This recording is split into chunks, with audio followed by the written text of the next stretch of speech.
নমস্কার, আমার খুব ভালো লাগছে এখানে আজকে এই শুভ দিনে আপনাদের সঙ্গে এক হতে, বিশেষ করে ছোটবেলার বন্ধু, যদিও আমাদের 4 বছর ছোট, ওর 24শে ফেব্রুয়ারি 74 হবে, আমার 3 জানুয়ারি 79 হয়েছে, আমি 4 বছর পর। We are very dear friends. I'm so proud of her, like all of you are. You're all so proud of Gayatri for everything she does and what she is. We're so happy that we are together here today on this very important, sentimental moment. When I came to Presidency, I was 16 years old, in 1954. So it's really, and I had never imagined that I would be talking on such an important occasion in my college on such a memorable occasion. Really, it's a wonderful thing for me. Now I think we will move over to imaginative flexibility. Whatever I'm going to talk about, it's about careful transgression. Today, I've been asked to talk about the Ramayana, as I have been working on the Ramayana for a long time. First in the 60s and the 70s, I was examining the technique of oral composition in Valmiki, a detailed analysis of the shloka texts, trying to check whether the Homeric technique of oral composition was applicable to Valmiki as well. In the 1980s, I moved over to a completely different field, working on the oral retellings of the Ramayana by village women of India. I traveled a lot in the villages and collected songs. This showed clearly that Ram was not their central interest. It was Sita's story that they were singing. Ram was a disappointing hero as far as women, tribals and Dalits are concerned. However, I've been writing short stories on the Ramayana from the 80s as a continuation of my academic interest in a different genre. Whether it's a declared Marxist, feminist, contemporary Telugu writer like Rangunayaka Amma, or it's the rural women of Bangladesh. Excuse my voice today. The rural women of Bangladesh. Poor Ram has a bad reputation.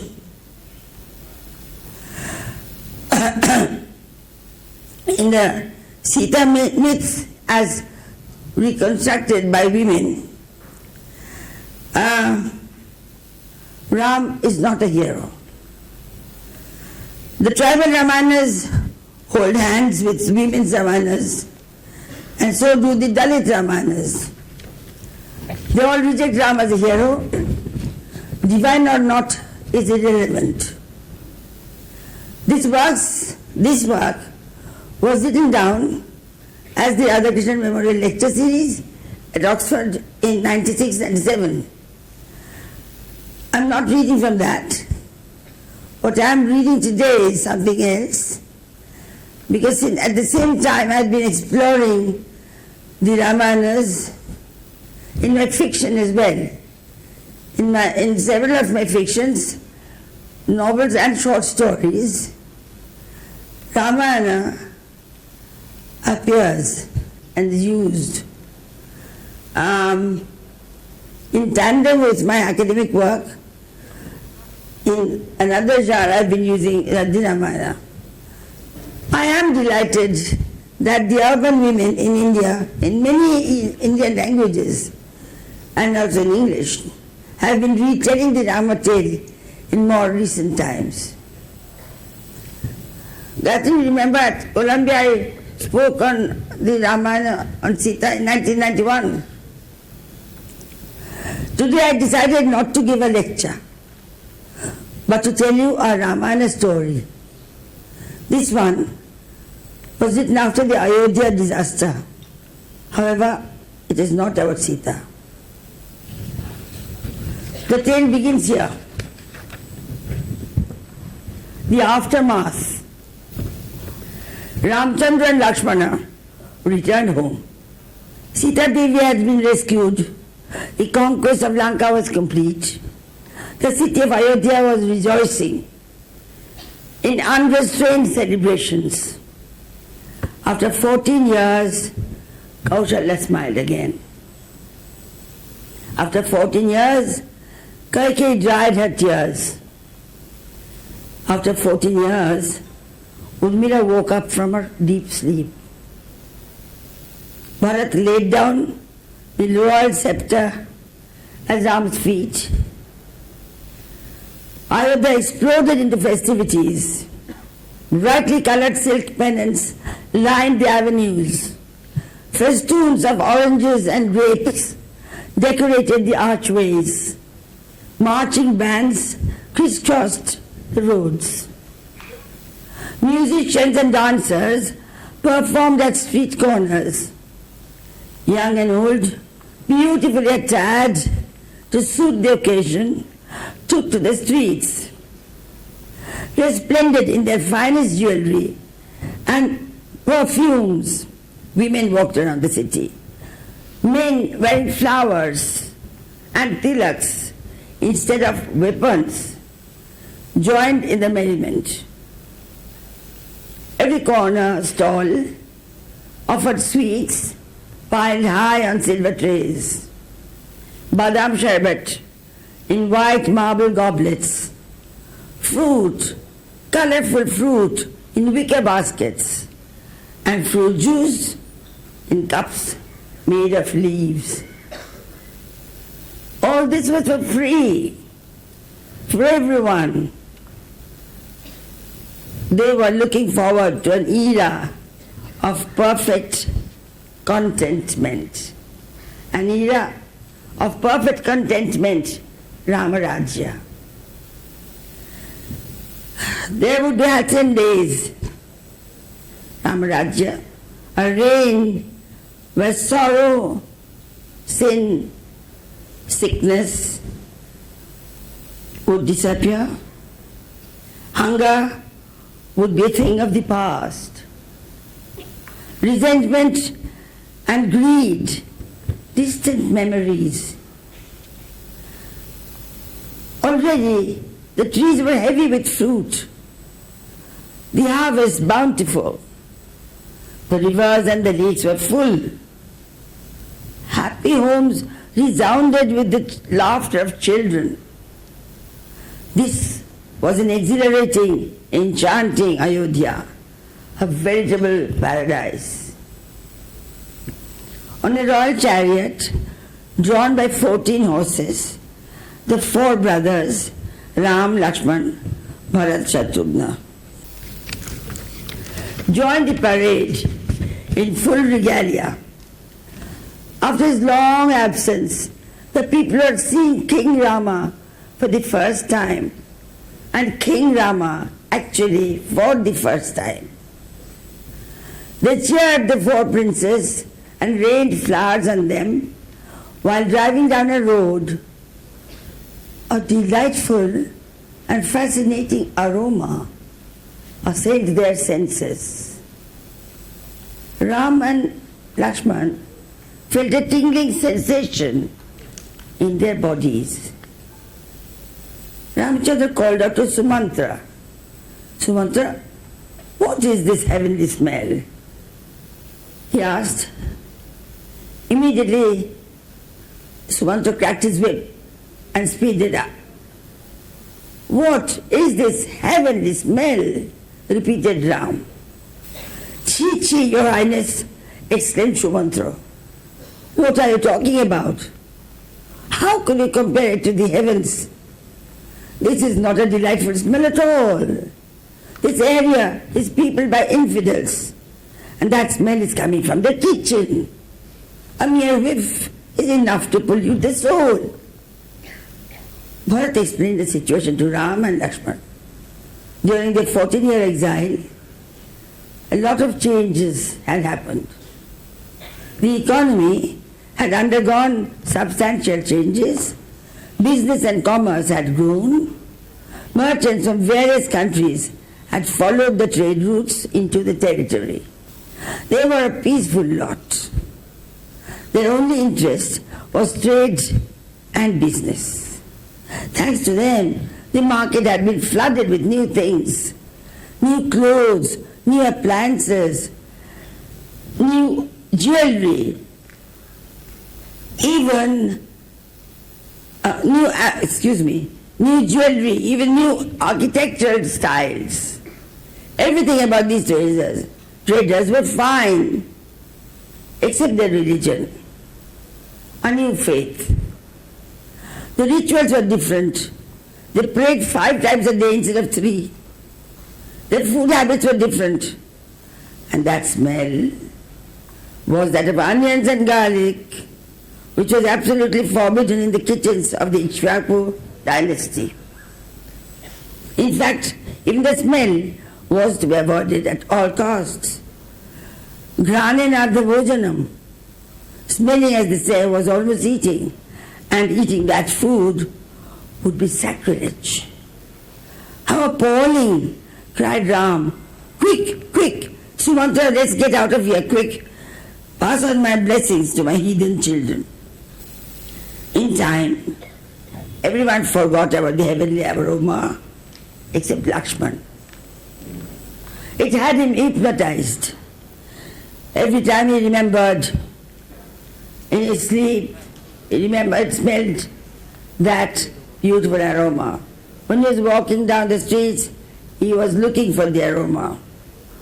Whenever he remembered it, he salivated. He knew he would have to taste the forbidden food. He had endured 14 years of inadequate food and sleep. Enough austerity for a lifetime. Ram's kingdom was in place. Ramachandra had what he wanted. Now it was Lakshman's turn. So he walked down to the heathen neighborhood. He tracked the aroma down to a beautiful white bungalow with a blue door and mosaic tiles. A distinguished old gentleman in silk pyjamas and a robe opened the door. His beard was fragrant with attar. His flaming hair tinted with mehndi. He recognized Lakshman immediately and, with an appropriate salam alaikum, invited him into his living room. Quickly he went to the kitchen and ordered some sherbet for his guest. His wife was cooking meat, and the aroma had already started tickling Lakshmana's palate. So, without further delay, Lakshman, he was a man of straightforward words. He said, he made his intentions very clear, much to the delight of his hosts. The courteous couple served Lakshman parathas and an assortment of kebabs. Never in his life had Lakshman tasted such wondrous fare. There's nothing half as delicious as the flesh of a young calf, explained his hostess. Lakshman burst into applause. Now I know why the sages of the Vedic era killed calves to entertain their guests. And that is why another name for Atithi. Atithi means the guest who has no fixed time to arrive. Who has no fixed time of arrival. And Gogna is someone who kills cows. So the Brahmin sages were Gognas. That is why. Now he remembered and understood. He couldn't understand why. Now he knows. He thought for a moment and added as an afterthought, but that word, Gogna, is best avoided. These days, Hindus have forbidden beef at the table. Strange that a social ritual practiced by our ancestors, the Brahmins and the sages, is now considered a sacrilege. Another incomprehensible puzzle from history. By the way, this was written in the early 90s. As he spoke, Lakshman's expression changed. His voice became urgent.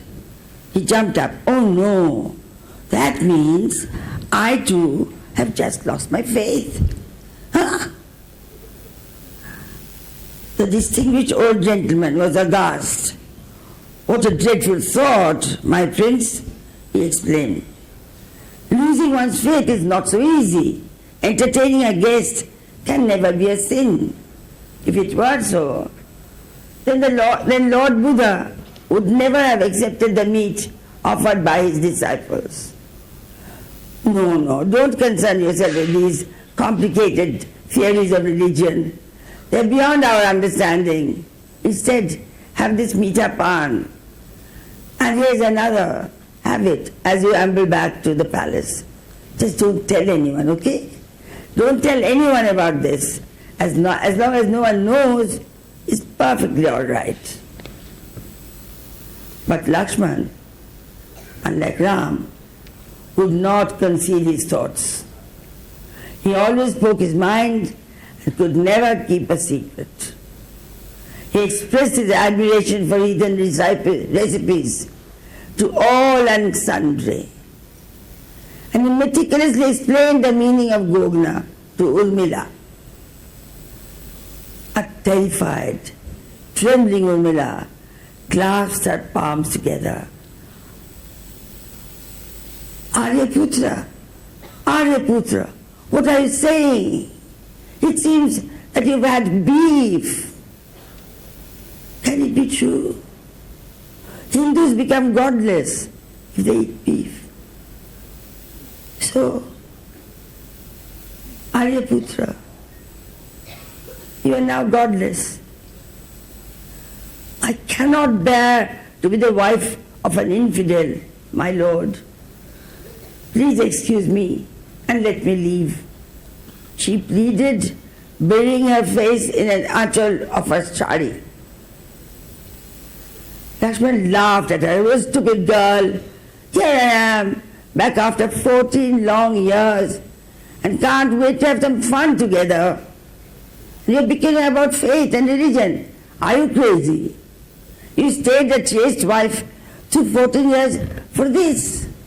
Bah, if I have become an infidel, you, my better half, must have become half an infidel too. Right? So instead of whining about leaving, go to Farida Bibi and learn the art of cooking gosht. I'll tell Sumanta to drive you there. He knows the place." Urmila rushed to her mother-in-law, Sumitra, for permission. "Ma, can I?" The three queens, Kausala, Kaikeyi and Sumitra, were thunderstruck when they heard the news. They had heard rumors, but Kausala had always dismissed them. But now, what should they tell Urmila? Urmila was not lying.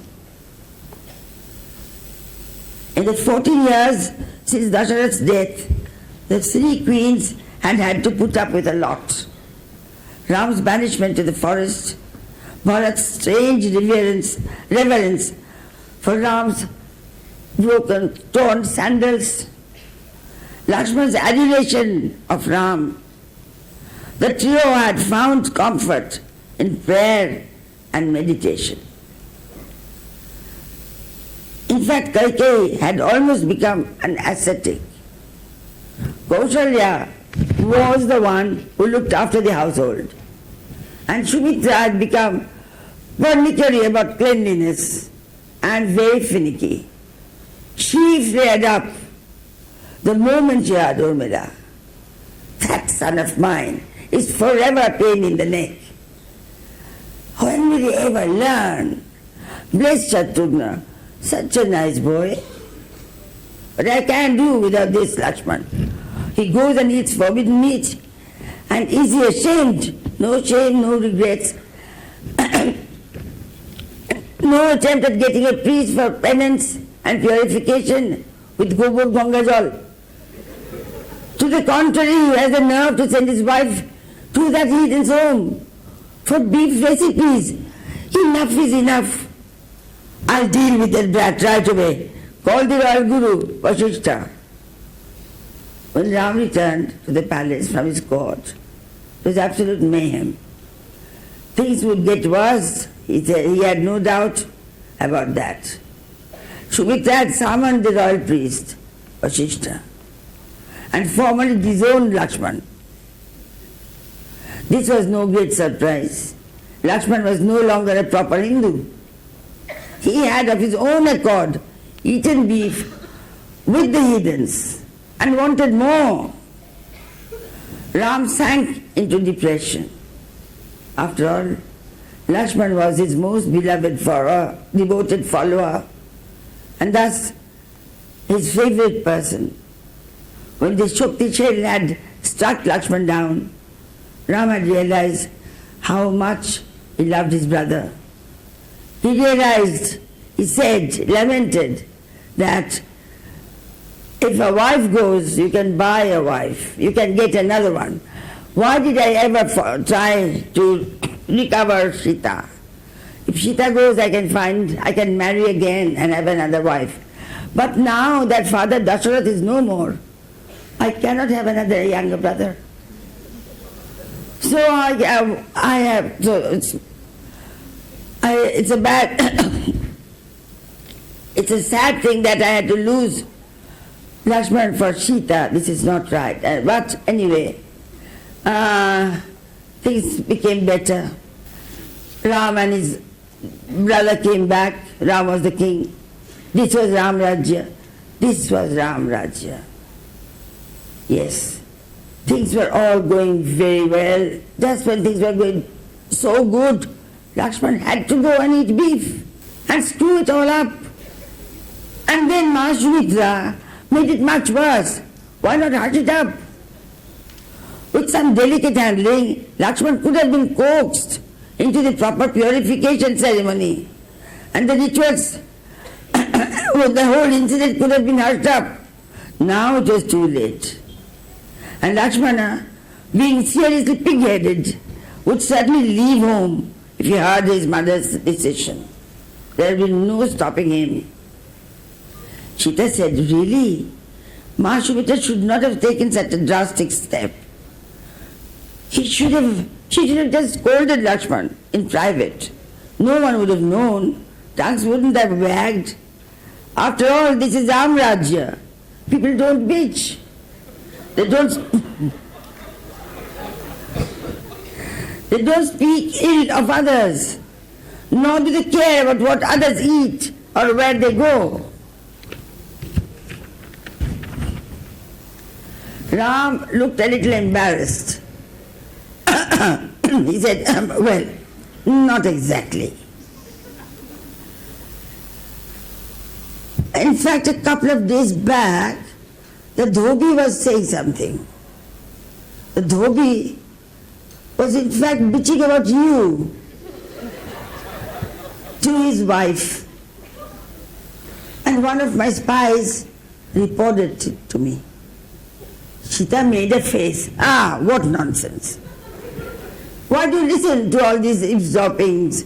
And why should your spies eavesdrop on bedroom conversations? Remember Ma Kaushalya's reaction to the whole thing? Didn't she say that we were never to pay attention to the commoners? Why bother about a dhobi's opinion? Who cares? You haven't turned me out, have you? Don't pay any attention to slander. Remember Ma Kaushala's advice. When you are all set for big achievements, ignore small talk. But Ma Kaushalya couldn't stop Ma Sumitra. Could she? Said Ram. Whatever, replied Sita. But Ma Sumitra should not have gone overboard with this thing. She disowned Lakshman without a thought for my sister Urmila, who is 5 months pregnant. Sita glanced at her own tummy. She was 6 months on. Ramchandra was deeply disturbed. If he was to maintain his Amarajya, he too would have to disown Lakshman and turn his palace. Otherwise, he would lose control over his subjects. Loyalty is a fragile virtue. And so Ramachandra told Lakshman and Urmila about his decision. They were to leave Ayodhya and set up a new kingdom in the adjoining province of Karupat. Of course, a small army would accompany them, and they would have substantial funds and a large retinue of servants. Lakshman's coronation was performed with suitable pomp and fanfare in his new kingdom. The name of the province was changed from Karupat to Lakshmanavati. The capital city was referred to as Lucknow. Lakshman became Nawab Lakshmanullah. Urmila's name was changed to Umrao Begum. In time, Urmila gave birth to Bonny twins, Hassan and Hussein. Sita and Ram had also been blessed with twins, Love and Kush. But by Shmitra's decree, there was no contact between the two kingdoms.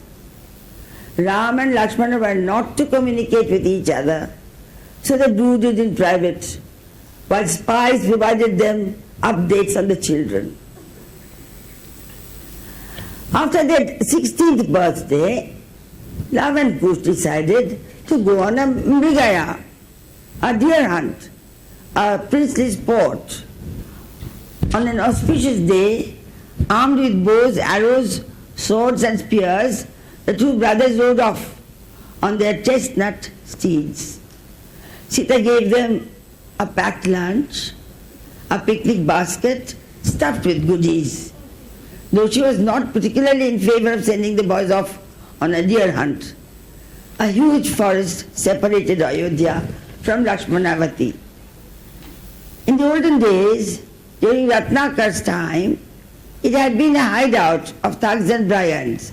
But after Ramarajya was established, the thugs made way for animals and birds, and in Ram's kingdom, all creatures lived in happiness.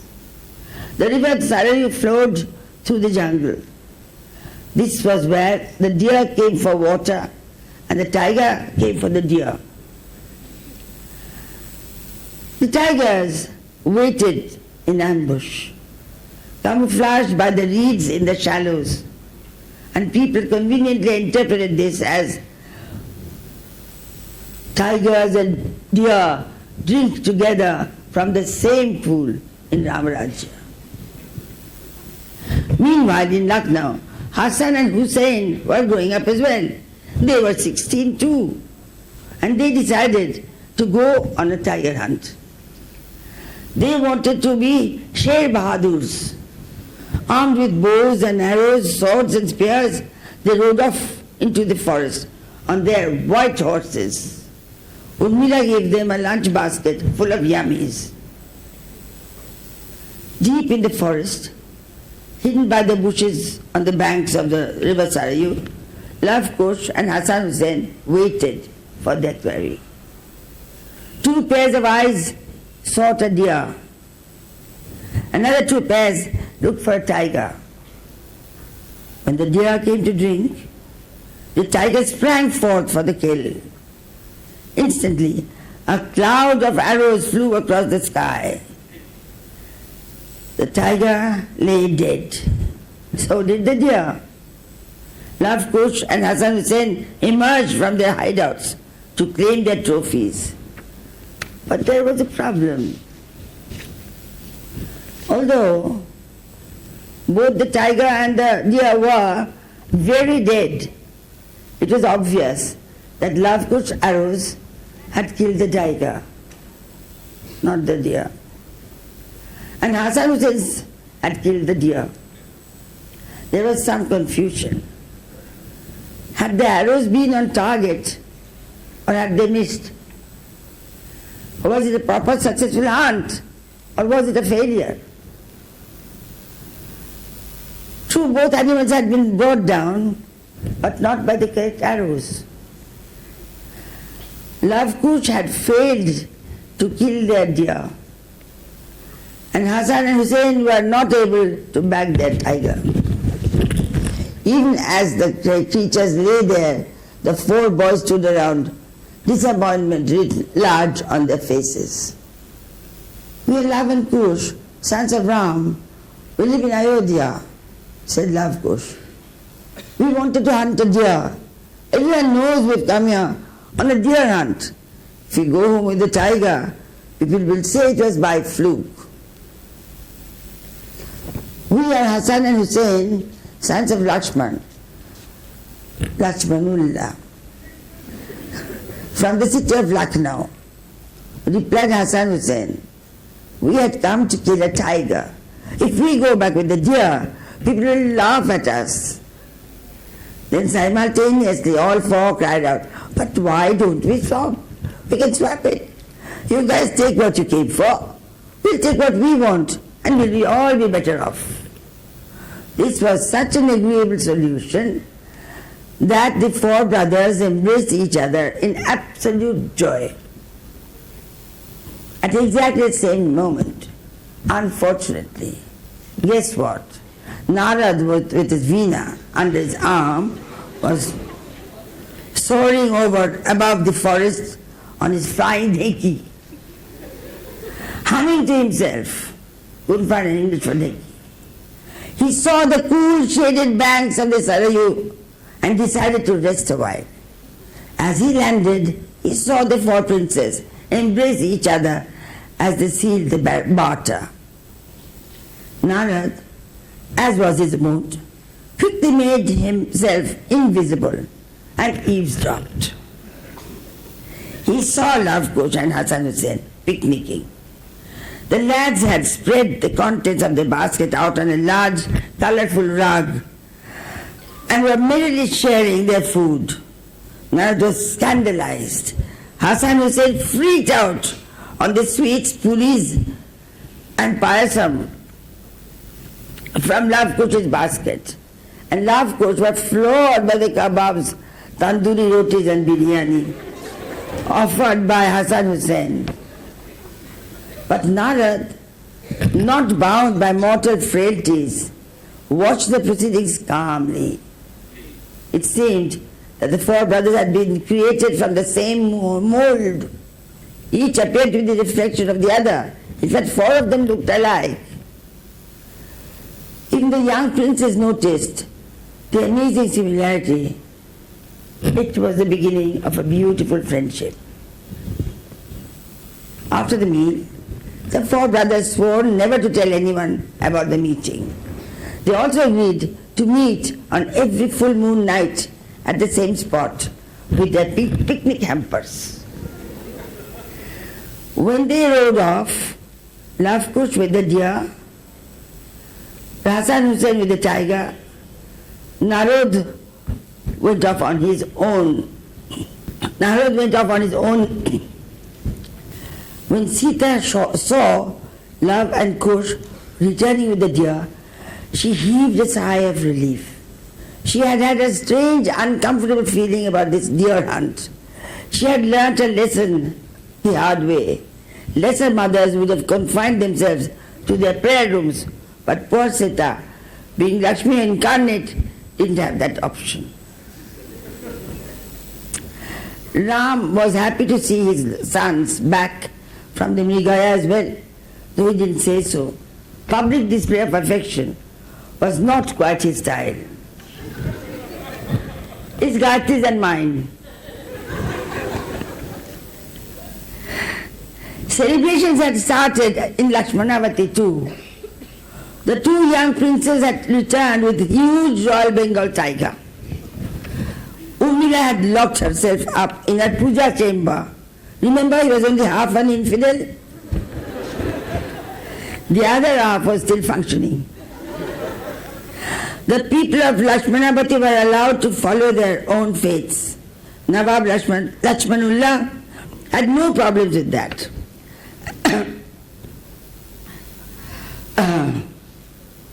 Umrao Begum breathed easy. Thanks to Bon Bibi, the goddess of the forest, her sons had not fallen prey to the tiger. So Bon Bibi comes in here, in Lucknow. Meanwhile, Narad was terribly distressed. The celebrations had no meaning. The boys were frauds. They were getting kudos for what they hadn't done. Besides, there was an issue about the food they had shared. That had to be set right. Narad couldn't bear it anymore. His first stop was Lakshmanavati. Lakshmanullah was in a meeting with his ministers and viziers. He was thrilled to see Narad walk in, twanging his veena. That diamond on the Nawab's turban seemed familiar to Narad. Oh, wasn't it the Kohinoor? With an elaborate salam, Lakshmanullah invited Narad in. Please do come in. It is our privilege that you grace us with your presence on such an auspicious occasion. Actually, it's a disgraceful occasion for you. Nawab Lakshman, replied Narad. Kya sharam ki baat hai? Your sons are cheats. They killed a deer and claimed that they had killed a tiger. Are they fit to be tiger hunters? Liars! The tiger was killed by Ramachandra's sons. Lakshman, of course, was no Ram. He had a very short fuse. What? How dare you? You come in here and implicate my sons. He proceeded to eject Narad from his court. In my palace, and you claim that my nephews have killed the tiger just to create a rift between my brother and me. Think we don't know your evil ways. Cut the crap. Get lost. I'm not waiting for a place in your heaven. I'm not waiting for a place in your heaven. Remember, I've my seat reserved in Behesht. Your curses can't touch me. So do just hit the road. Lakshman's tirade left an incensed Narad speechless. Furious, he knocked thrice on his veena, cracked his knuckles, and cursed Lakshman. Just because you become Lakshmanullah, Mr. Lakshman, don't think you are immune to my curse. If I can't break you, there's always your brother, Narad. His eyes became two fiery pits. He breathed fire. Narad looked exactly like a dragon. He jumped on his flying dheki and swooshed away over the forest towards Ayodhya. Flying high and chanting, Narayan, Narayan, helped Narad control his rage. By the time he landed in Ram's court, his usual smile was back on his lips. Ramachandra was not pleased to see him, as Lakshman had been. He knew that Narad did not always bring good tidings, and he did not always mean well. All the same, he got up and greeted Narad with great respect. After all, he was a divine sage. Narad blessed Ram and came straight to the point. What's happening, Maharaj Ramchandra? What is happening? I heard that the princes have bagged a deer. Ram smiled broadly and nodded. Oh yes, your reverence, a big sambar. At least 80 to 100 kilos of meat. Ram was so proud of his sons.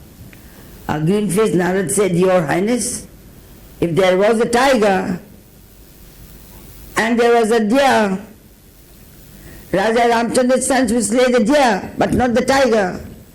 Is that what you think? Ram couldn't understand what was being said. He didn't know what to think. If there was a deer and there was a tiger, Raja Ramchandra's sons would slay the deer, but not the tiger. What, do you think that's possible? Repeated Narad. With his palms still joined in greeting, poor Rama started contemplating. A deer or a tiger or a deer. What is this? A deer hunt is Mrigaya. So is tiger hunt, that is also Mrigaya. What is he talking about? If the kids killed a tiger, why would they bring home a deer? Of course, killing either was a punishable offense now. He turned to Narad apologetically and said, I understand, my lord.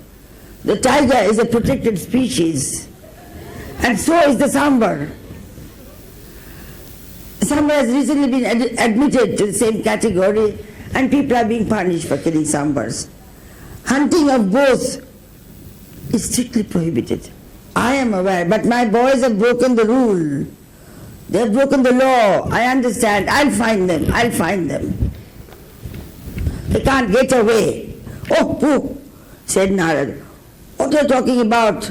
He had lost his patience. What is all this piffle about legalities and fines? Up in our heavenly abode, we don't care about your earthly laws. Let me tell you what actually happened. Your sons did not kill the deer. No, they didn't. No, they didn't. They killed a tiger. I saw it with my own eyes. Ram stared at him blankly. Things were not getting inside, and somehow he was completely confused. A tiger? I see. But where did the deer come from? Maybe you should ask your sons. The two princes were summoned. When Ram asked them what had happened, Love Kush hung their heads in shame. Ramchandra was visibly upset. How stupid can you get? Is this the way you are taught at Valmiki's boarding school? What were those other two lads doing in the forest? They tricked you and disappeared with the tiger. Ravan Kush protested. There was no trickery, father. The four of us discussed the matter and arrived at a solution. It was the best arrangement. Everyone got what he had come for. So where is the problem, father? Yes, we had fault for concealing the truth, but this is the right thing. Please forgive us. And elated Ramachandra immediately pardoned his sons. They had solved the problem brilliantly. Love Kush explained further, those boys are the princes of Lakshmanavati, Hassan and Hussain. Overcome with affection, Ram became downright maudlin. Well done, he gushed. What use is the tiger anyway? Now the deer, that there were a big feast. Narad was seriously irritated. What was all that about? Your Highness, you are a wise king, aren't you? You can't be blinded by affection. Will you show these kids that you can be blind to rules, to religious rules? Will you allow the kids to advise you on governance? What will your subjects say? Send an emissary to Lakshmanavati immediately and tell them to return the tiger. With utmost humility, Ram said, Lord, please give me a couple of minutes to think it over. In those 2 minutes, he held a closed-door meeting with his ministers. The ministers split into two camps. Tell them to return the tiger, demanded one group. And the other group said, why get into needless hassles? Let us be happy with the deer. And Ram thought, well, it's my Lakshman's kids who have the tiger. Let them keep it. Suddenly the discussion was disturbed by huge ruckus outside. Guards rushed into the room. The people have surrounded the palace, they said.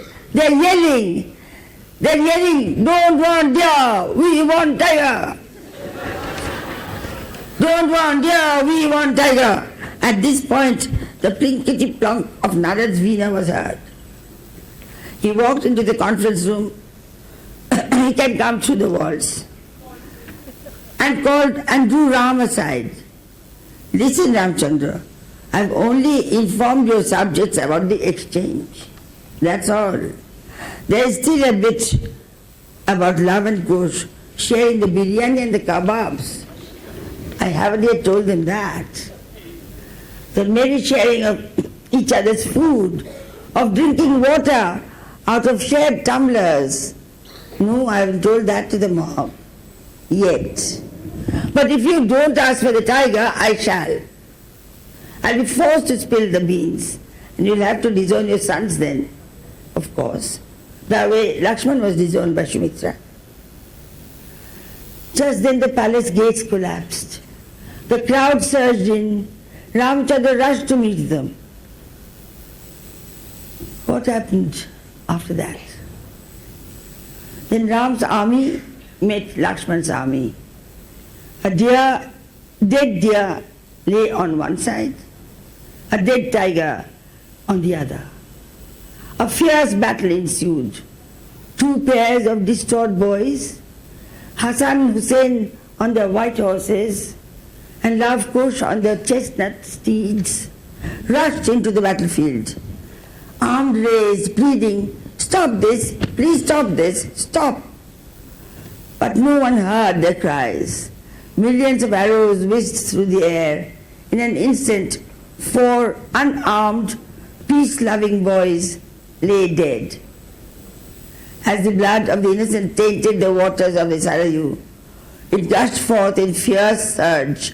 Mad with grief, Ramachandra and Lakshmanullah threw themselves into the swirling, boiling, raging, bloody waters.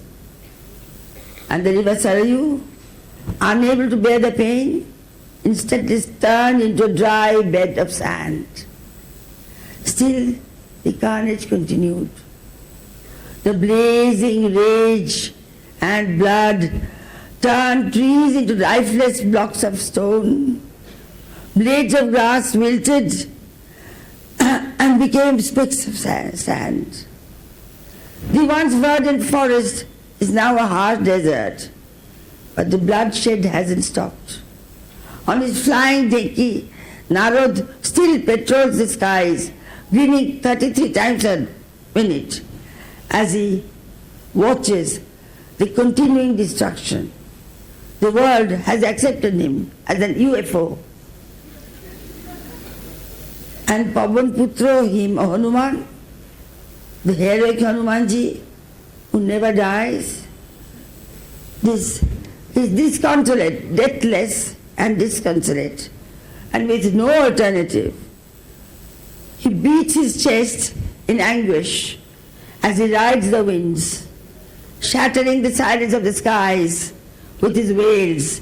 Ha Hassan, Ha Hussein, Hare Love, Hare Kush.